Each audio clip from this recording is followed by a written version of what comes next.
நான் சொல்லிட்டேன். இதையும் பார்த்தீங்க அப்படின்னா கேமிங் ஃபீல்டில் ரொம்பவே பெருசாக விஷயம் தான் வந்து விலைவாசின்றது எல்லா பொருளும் ஏறக்கூடியது தான். ஆனால் கேமிங்கில் பார்த்தீங்கன்னா பயங்கரமாக ஏறிக்கிட்டு கிடுகிடுன்ட்டு கன்சோல்லேருந்து கேம்லேருந்து எல்லாத்தையும் ரேட்டை போகிறாங்க. இதுக்கு பல காரணம் இருக்கின்றன. ப்ரைஸிங்கில் வெறுப்பு, கேமர்ஸ் வயிற்றுல நெருப்பு, தானா அக்கா கடையை தேடி வருவேன் அப்படின்ற மாதிரி. இதுக்கு என்ன காரணம், ஏது காரணம்ன்றதை பற்றி தெளிவாக பார்க்கலாம். இது மட்டும் இல்லாமல் பிளே ஸ்டேஷன் வந்து ஒரு பெரிய பிளான் போட்டிருக்காங்க. பிளே ஸ்டேஷன் வந்து மோனோபோலியாக மாறப்போகிறது. அது யாருக்கெல்லாம் சாதகம் யாருக்கெல்லாம் பாதகன்றதை பற்றி இதில் தெளிவாக பார்க்கலாம். வீடியோவில் பார்க்கறதுக்கு முன்னாடி யாரெல்லாம் கேம் வரும் அவங்க லைக் பண்ணுங்கள். உங்களுக்கு பிடிச்ச கேம் எதுன்றதை கமெண்ட் பண்ணுங்கள். உங்களுக்கு பிடிச்ச கன்சோல் எது, நீங்கள் எந்த கன்சோல் ஆடுறீங்கன்றதையும் கமெண்ட் பண்ணுங்கள். போகிற சொல்ல போயிடலாம். நான் கந்தசாமி, இந்த ஷோ குறியீடு கந்தசாமி.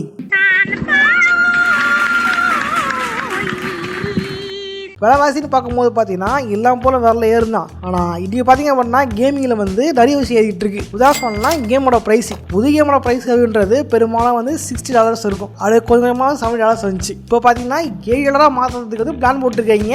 ஏன் நம்ம பேசிய நேரத்தில் சில கேமோட ப்ரைஸை ஏறிட்டு இருந்துடலாம். இது 10,000 ஒரு ரூமில் போயிட்டு இருக்கு. GTA 6 சுற்றி GTA 6 வந்து $100 விற்க போகிறாங்க, $10,000 விற்க போகிறாங்க ஒரு கேமு அப்படின்ட்டு பயங்கரமாக ரூமர்ஸ் போயிட்டு இருக்கு. $1 கோடி என்ன அப்படின்னா ஒரு ஆக்சர் பண்ணாலும் பண்ணுவான். ஏன்னா டைப் இருக்குது, போட்ட காசு அப்படியே எத்தலான்ட்டு பண்ணாலும் பண்ணுவான். வாங்கினா வாங்க கண்டிப்போம் அப்படின்ட்டானா விட்டுருவான். ஏன்னா வந்து 2 மில்லியன் செலவு பண்ணியிருக்கான், கண்டிப்பாக பண்ணாலும் பண்ணுவான். முன்னாடி கூட கன்ஃபார்ம் பண்ணல, ஆனால் இப்போ கண்டிப்பாக போகிறோம். இது என்ன பிரச்சனை அப்படின்னா இது GTA 6 நிற்காது. இதுதான் பெரிய ப்ராப்ளமே. ஏன்னா ஆல்ரெடி நிட்டோடோ வந்து பிளான் பண்ணிட்டாங்க. ஆல்ரெடி $7 கிட்ட இருந்த கேம் ப்ரைஸிங்க $80 மாற்றிட்டாங்க. இது கூட தெரிஞ்சிருக்கும். ரீசெண்டாக நிட்டோட Switch 2 ரிலீஸ் ஆகியிருந்திருக்கும். Switch 2 வந்து ப்ரைஸிங் வந்து ரொம்ப ஹையாக இருக்குன்ட்டு பல கேமர்ஸ் சொல்லியிருப்பாங்க. நான் கூட சொல்லியிருந்திருப்பேன்.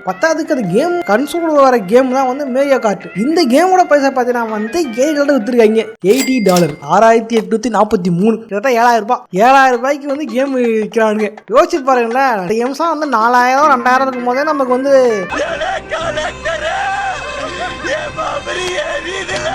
அப்படின்ற மாதிரி இருக்குது. இவ்வளோ ரேட்டுக்கு வித்தாங்கண்ணா எப்படி? ஸ்மார்ட் போன் ரேட்டு $10,000 தான் விற்கிறானுங்க. ஒரு கேமுக்கு மட்டுமே ரேட்டுக்கு வித்தா கேம் நிலமா என்ன ஆகுறது? அதே வாங்குற ஆளுங்க இருக்காங்க, எல்லாம் சொல்ல. இது இன்னும் மோசமாக போகிறதாங்க பிரச்சனை. போய் $10 ஆரம்பிச்சிட்டாங்க. அதுக்கேற்ற மாதிரி இவனுக்கு வந்து சேல்ஸ் அடியும் வாங்கலை. அவனெல்லாம் வித்து தான் இருக்கான், வாங்கி தான் இருக்கான். இப்போ என்னாச்சு? இதை ஒரு காரணம் காட்டி ஒவ்வொரு கேம் கம்பெனியுமே வந்து கேமை வந்து பிரைஸ் அதை ஆரம்பிச்சிருவாங்க. நான் தான் இருக்கேன்ல. உதான் சொன்னா சில ஆண்டுகளுக்கு முன்னாடி கேப்காமோட டைரக்டரும் சொல்லியிருப்பாரு, வீடியோ கேமோட பிரைஸா ரொம்ப கம்மியாக இருக்குது, ப்ரொடக்ஷன் காஸ்ட் ரேட் அதிகமாக இருக்குது, இதெல்லாம் எங்களுக்கு கட்டுப்படியே ஆகலை அப்படின்னு சொல்லி ஸ்டேட் விட்டுருப்பாரு. ஸோ அங்கேயே பிளானை தொடங்கிருச்சு, எப்படியாவது பிரைஸ் ஏற்றி விட்டுறணும் அப்படின்ட்டு. இன்னைக்கு வந்து பார்த்தீங்க அப்படின்னா பிளே ஸ்டேஷன் ரேட்ன்றது ரொம்ப பலமாக ஏறி கொண்டிருக்கிறது. உதான் சொன்னா பிளே ஸ்டேஷன் ப்ரோ ரேட் இல்லை, பிளே ஸ்டேஷன் ஒரிஜினல் ரேட் வந்து ஏறுது அப்படின்னு சொல்லிட்டு இருக்காங்க. ஒருவேளை நம்ம பேசுகிற நேரத்தில் வீடியோ அப்லோட் பண்ண நேரத்தில் கண்ணமையெல்லாம் ஏறிட்டு இருக்கலாம். இப்போ ஸ்டேட் பிளே ரேட்டு கம்மி பண்ணிட்டு மறுபடியும் ஸ்டேட் பிளே முடிஞ்சதுக்கப்புறம் ஏற்றதும் பிளான் பண்ணுவான் அந்த பிளே ஸ்டேஷன். இது ஏன் பேசு பொருளாக இருக்குது? இது விளையாடுறது சாதாரண தானே, ஏன் பேசு பொருளாக கேட்டிங்கன்னா விளையாட்டம் அப்படின்றது ஒரு புது கன்சோலுக்கு இருக்கும். ஏன் சொல்கிறேன்னா பொதுவாக ஒரு கன்சோல் யூஸ் பண்ணுறாங்க அப்படின்னா ஒரிஜினல் கன்சோலுக்கு வந்து ரேட் வந்து ஒரு ப்ரைஸ் இருக்கும். அதுக்கப்புறம் அது ப்ரோவு ஸ்லிம்மு ரிலீஸ் பண்ணும்போது முன்னாடி யூஸ் பண்ண ப்ரைஸஸ் வந்து கம்மியாகும். இன்னும் வருஷம் போக போக ரேட் கம்மியாகிட்டே போகும். அதை வச்சு இங்கே வந்து காசு சம்பாதிச்சிட்டு இருப்பாங்க. காசு கம்மியாச்சா போய் வாங்குவாங்க அப்படின்ட்டு. பட் இங்கே வந்து அப்படியே ஆப்போசிட். புதுசாக வந்துச்சுல PS5 Pro, அது ரேட் அப்படிதான் இருக்குது. இதோட ரேட்டை ஏற்றி விட்டானுங்க. என்னடா இப்படி வியாபாரம் பண்றீங்க? டிஜிட்டல் வெர்ஷன் வந்து கம்மிங்க, டிஸ்க் வெர்ஷன் அதிகம்ங்க, காய்ச்சிடுங்க காய்ச்சி அப்படின்ட்டு. இப்போ சொன்ன ஸ்டேட் பிளே கம்மி பண்ணிருக்காங்க. திரும்ப ரேட்டை தான் செய்யும். இதுக்கு என்ன காரணம் பார்த்தீங்க அப்படின்னா சோனி வந்து மோனோபோலியா மாற போறாங்க. இல்ல புரியலையா?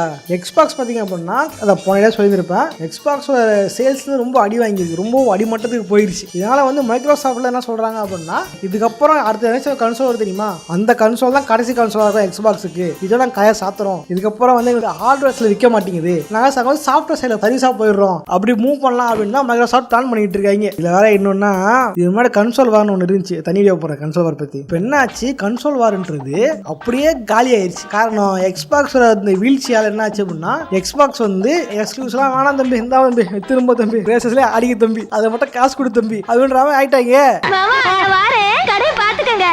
ஏன் அப்படின்னா மைக்ரோசாஃப்டோட கேமிங் டிவிஷன் இருக்கு தெரியுமா, கேமிங் டிவிஷன்ல அதிகமா காசு வந்தது எதுல அப்படின்னு பாத்தீங்க அப்படின்னா ஆக்டிவேஷன்ல இருந்தா. எக்ஸ்பாக்ஸ் கன்சோல்லாம் காசு வரல, அதிகமா வந்து ஆக்டிவேஷனால தான். சரியா சொல்லலாம், ஆக்டிவேஷனோட கால் ஆஃப் டியூட்டி கேம் ரிலீஸ் ஆகி ஹிட் ஆனதுனால தான் அவங்களுக்கு வந்து எக்ஸ்பாக்ஸ் சைட்ல மட்டும் இல்லாம பிசி சைட்ல மட்டும் இல்லாம பிளே ஸ்டேஷன்ல நிறைய பேர் கேம் வாங்குறதுனால வந்து அதிகமா காசு சம்பாதிச்சிருக்காங்க. ஸோ இதனால வந்து என்னால நஷ்டத்துல ரன் பண்ண முடியாதுன்றதுனால மைக்ரோசாஃப்ட் வந்து எக்ஸ்பாக்ஸை இழுத்து மூச்சிடலாம் பண்ணிடலாம், எப்படியே நாங்கள் போறோம்டா, சொல்ல வேலையை விட்டே போறோம்டா அப்படின்ற மாதிரி பிளான் பண்ணிருக்கிறதா வந்து சொல்லிட்டு இருக்காங்க. உருளை நடந்தா என்ன ஆகும் யோசிச்சு பாருங்களேன். சோனி தான் மோனோபோலி. கேமிங் கன்சோல் வேணுமா, இந்த எடுத்துன்னு போ. PS6 வேணுமா, இந்த எடுத்துன்னு போ, அதிகமா காசு கொடு அப்படின்ட்டு கண்டிப்பா பண்ணதான் செய்வாங்க. இதனால கன்சோல் அவர் போயிடுச்சு, பிளேஸ்டேஷன் தான் கெத்து, எக்ஸ்பாக்ஸ் தான் கெத்துன்னு மாறி தட்டிக்கலாம். அப்படி என்ன பிரச்சனை அப்படின்னா, பிளேஸ்டேஷன் மோனோபோலி ஆகாததுல வந்து யாருக்கு பாதிப்புன்னு பார்த்தா அது வந்து கேமர்ஸ் தான் பாதிப்பு. ஏன்னா ஒரு இடத்துல போட்டி இருக்கும் போது தான் அந்த ஒரு துறை வந்து வளர ஆரம்பிக்கும், அது யூசர்ஸுக்கு வந்து பலன் கிடைக்கும். உதாரணத்துக்கு எக்ஸ்பாக்ஸா பிளேஸ்டேஷன் போட்டி இருக்கும் போது தான் இவனும் நல்ல கேம் செய்வான், நல்ல கேமா ரிலீஸ் பண்ணுவான், கன்சோலுக்கும் பிரைசிங் கம்மி பண்ணி கொடுப்பான், அவனை அடிக்கணும், அவட முன்னேறணும்னு நினைப்பான். இவன் மோனோபோலி ஆயிட்டா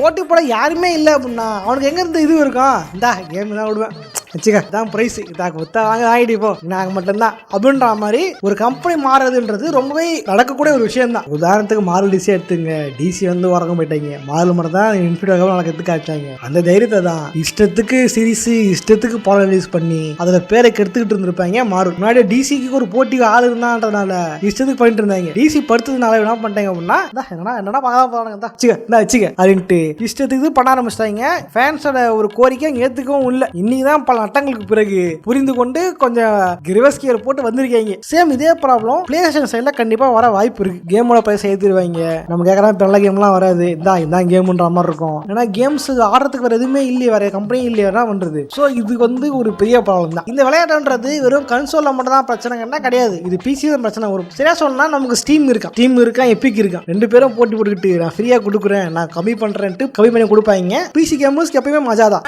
சாதாரணமா வியாபாரம் பண்ணாலே தூங்க மாட்டாங்க. என்னைக்கு தூக்கம் வந்திருக்காது அவங்களுக்கு 10 டிஷர்ட் 1000 ரூபாய். நான் தூங்குறேனா இல்லையான்னு பாக்குறதே நிறைய பேருக்கு வேலையா இருக்குது. டாப் கன் மேவரிக் டிஷர்ட் 100 ரூபாய். இல்ல மக்கா இருக்காங்க, அதெல்லாம் பிரச்சனை கிடையாது. பட் இதுதான் வந்து பழைய கேம்ஸுக்கு ரிலீஸ் ஆகி 1 வருஷம் 2 வருஷம் ஆன கேம்ஸ் அப்படி இருக்கும். புது கேமுக்கு கண்டிப்பா பிரைஸ் அதிகமாக தான் இருக்கும். 2000 3000 அப்படி 4000 5000 கிட்ட போதான் செய்யும். நீ புதுசா கேம் வருது டே 1 ஆனிச்சுன்னா நீ கண்டிப்பா அதிக காசை கொடுத்து ஆகணுன்ற மாதிரி இருக்கும். சரியா சொல்லலாம்னா இப்போ GTA 6 வருதுன்னா அது 8000 ரூபாய்னாலும் நம்ம 8000 ரூபாய் கொடுத்து தான் ஆகணும். கேம் வாங்கணும், விளையாடணும், பண்ணி தான் ஆகணும். ஸோ ஃபர்ஸ்ட் ப்ளே பண்ணணும் அப்படின்னா கண்டிப்பாக கொடுத்து தான் ஆகணும். இது வந்து நாட் ஓன்லி கன்சோல் விஷயத்தில் மட்டும் இல்லை, இது பிசி விஷயம் பெரிய ப்ராப்ளம் கண்டிப்பாக வரும். ஸோ சோல்ஜர்ஸ் இதை பற்றி நினைக்கிறேன் சொல்லுங்க. விளையாட்டத்தால் வந்து யாரோட வயிறுலாம் எரியுதுன்னு கமெண்ட் பண்ணுங்க. யாரெல்லாம் வந்து விளையாட்டை தாங்க முடியாம ஜெலுசல் குடிக்கிறீங்க அப்படின்னு சொல்லுங்க.